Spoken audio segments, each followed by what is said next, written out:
కొన్ని కోట్ల జన్మలు తపస్సు చేస్తే వచ్చేటటువంటి జ్ఞానం ఆ శ్లోకాలు రోజు చదువుకోవడం వల్ల వస్తుంది. నే చెప్పట్లేదు, శంకరులు చెప్పేశారు ఆఖరి శ్లోకంలో. సర్వాత్మత్వమితి స్ఫుటీకృతమిదం యస్మాదముష్మిన్ స్తవే తేనాశ్వశ్రవణాత్ తదర్థమననాత్ ధ్యానాచ్చ సంకీర్తనాత్.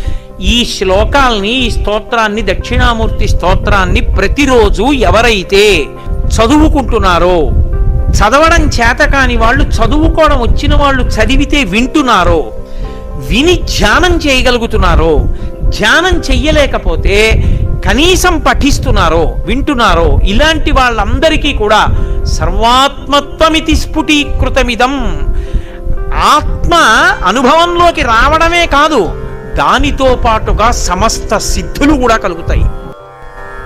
మౌన వ్యాఖ్య ప్రకటిత పరబ్రహ్మతత్వం యువానం వర్షిష్ఠాంతే వసదృషిగణైః ఆవృతం బ్రహ్మనిష్టైః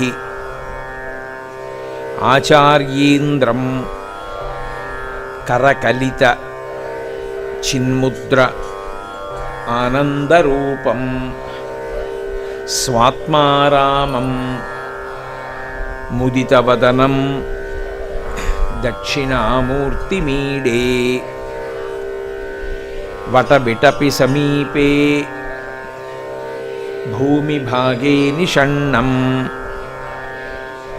సకలమునిజనానాం జ్ఞానదాతారమారాత్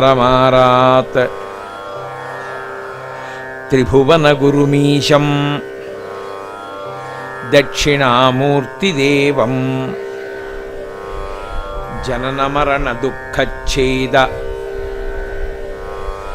దక్షం నమామి. చిత్రం వటతరోర్మూలే వృద్ధాః శిష్యా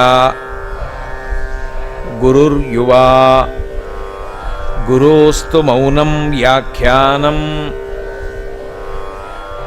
శిష్యాస్తు ఛిన్న సంశయాః.